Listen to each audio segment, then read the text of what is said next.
La communication. Concept, méthode et outils.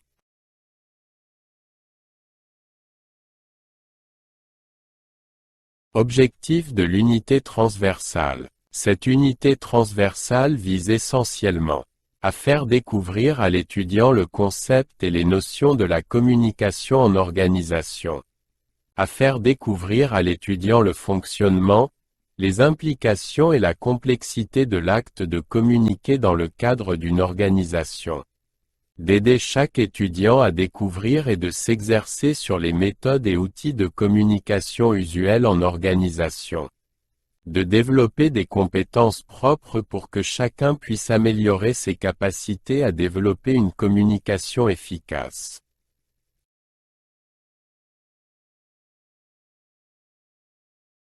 Sommaire. L'unité transversale s'articulera autour de 4 axes. La communication élément de définition. La communication en organisation. La communication interne. La communication externe. Synthèse.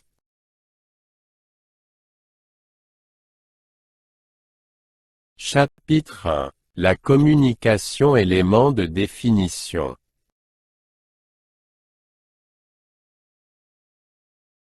Communiquer, un peu d'histoire. La communication est un domaine très vaste. Les théories de la communication nous apparaissent peu de temps avant la Seconde Guerre mondiale et ne s'intéressent alors qu'à la simple transmission d'informations. Les années suivantes lui ajoutent de toutes nouvelles fonctions, fondamentales aujourd'hui aux stratégies de nos entreprises. Entre discours, visuel et ressenti, comment définir et tirer parti de la communication? Petit tour d'horizon. Le terme « communication » nous vient du latin communicare qui désigne à la fois l'action de faire part et de mettre en commun. Autrement dit, la communication est un moyen de transmettre l'information tout en établissant une relation de partage. L'histoire de la communication est aussi ancienne que l'histoire de l'humanité. Depuis les origines, l'homme a eu besoin de communiquer.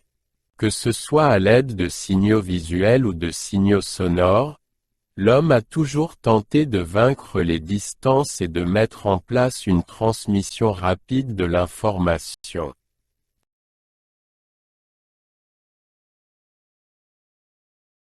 La rhétorique des anciens communicants. Les théories de la communication ont vu le jour depuis l'Antiquité. Au Ième siècle avant Jésus-Christ déjà, le philosophe grec Aristote mettait au point une méthode pour optimiser l'écriture et la prononciation de discours. Celle-ci se décompose en 5 phases distinctes. L'inventio, ou l'action de collecter des informations avant de passer à l'étape création. Aujourd'hui, cela fera référence notamment aux études de marché et aux différents procédés visant à mieux connaître le consommateur. Le tout afin de proposer l'offre la mieux adaptée possible. La dispositio, ou l'organisation des arguments logiquement de manière à séduire ou à convaincre. Des slogans accrocheurs par exemple ou le choix des mots dans une courte description. L'élocutio, le style, les motifs, les effets. L'actio, ou le moment de la prise de parole, de la diffusion d'une publicité en ligne ou de la remise en main propre d'une brochure. La memoria, ou l'enregistrement des comportements de l'interlocuteur en vue d'une future stratégie de communication.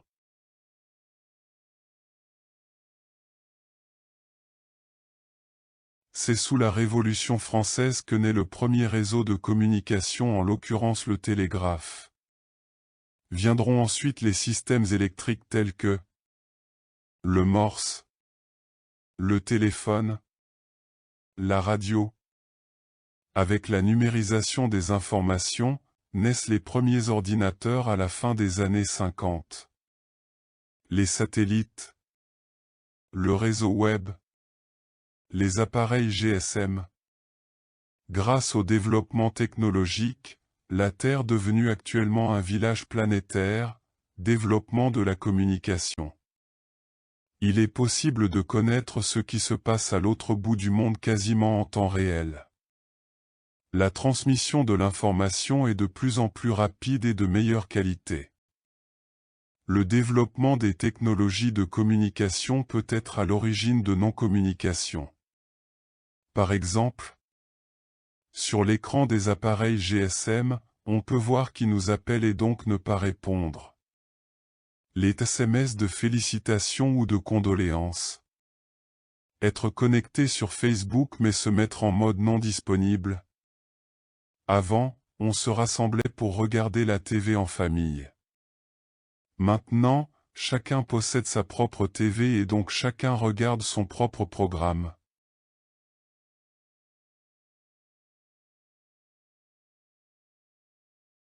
Que signifie communiquer? Il faut d'abord savoir que la racine latine du mot communiquer est communicar, ce qui signifie partager. La communication est aujourd'hui un phénomène de mode. Pourtant, l'étude de la communication comme processus théorique n'est pas très ancienne, moitié du XXe siècle.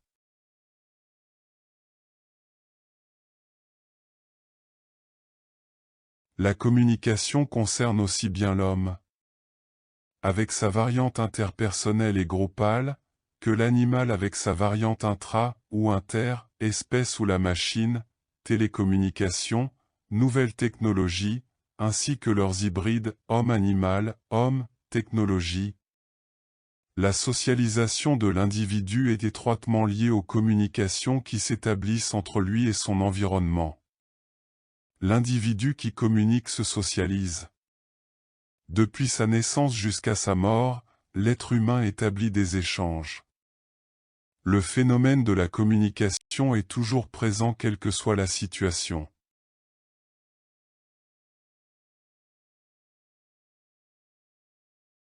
Modèle communication dit de base. L'émetteur.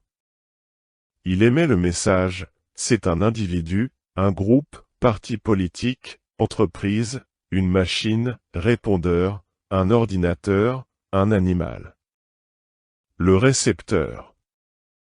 Il est le récepteur du message, c'est un individu, un groupe, une machine, un animal.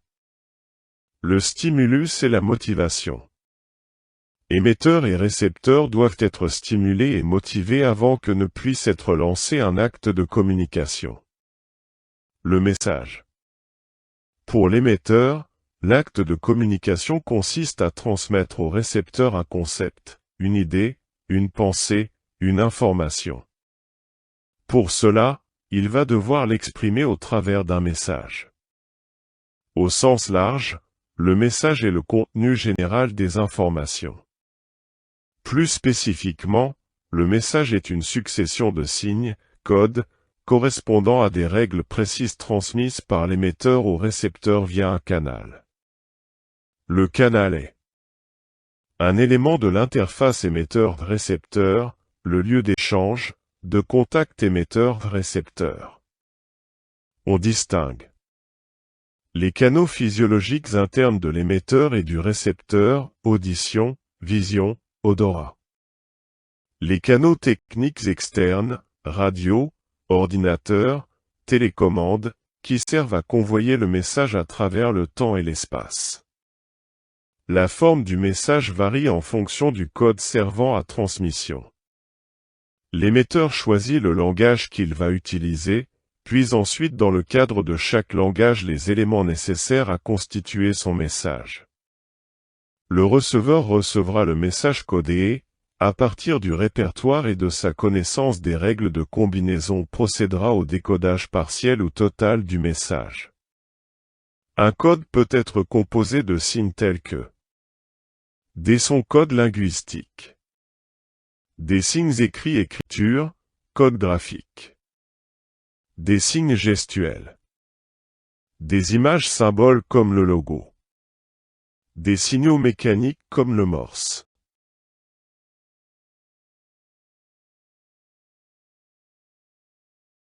La communication est donc un acte d'information. Dans toute communication, il y a nécessairement transmission d'informations. Mais elle est plus qu'un simple échange d'informations entre un émetteur et un récepteur. C'est un processus de partage de sens par l'interprétation réciproque de signes.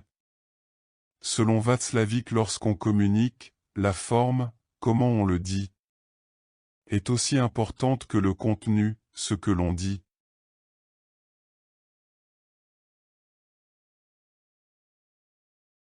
Les obstacles à la communication.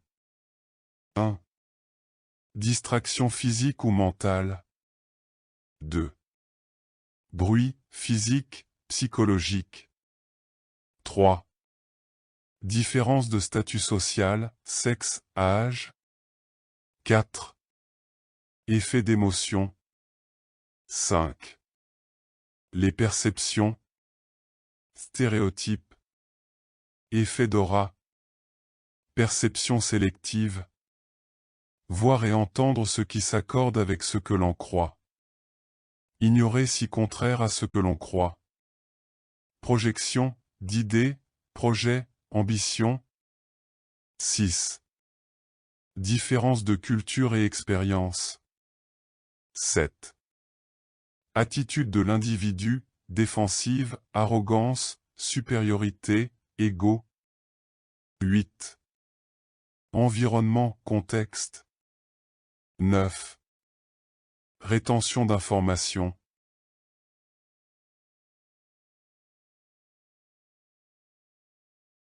Deux, les enjeux de la communication.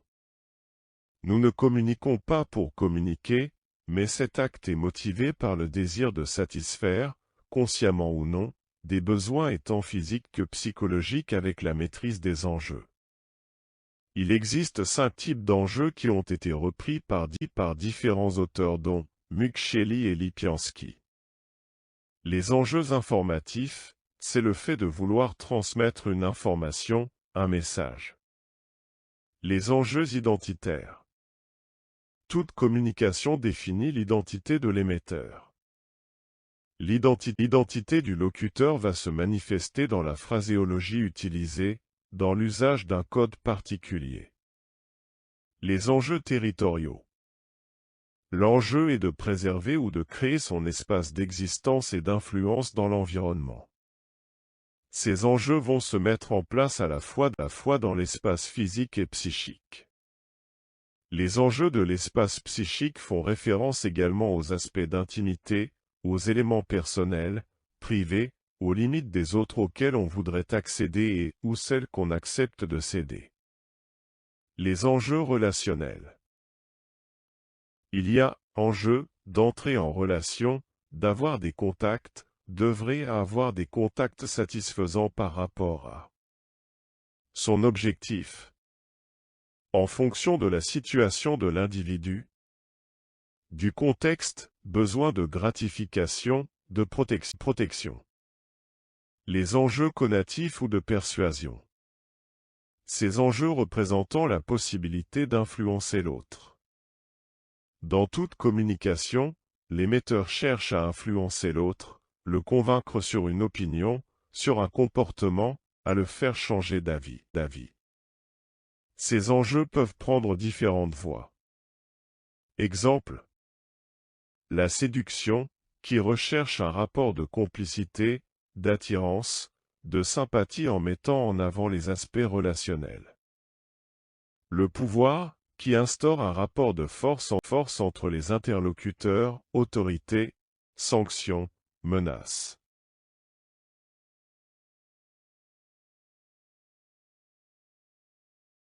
Merci pour votre attention.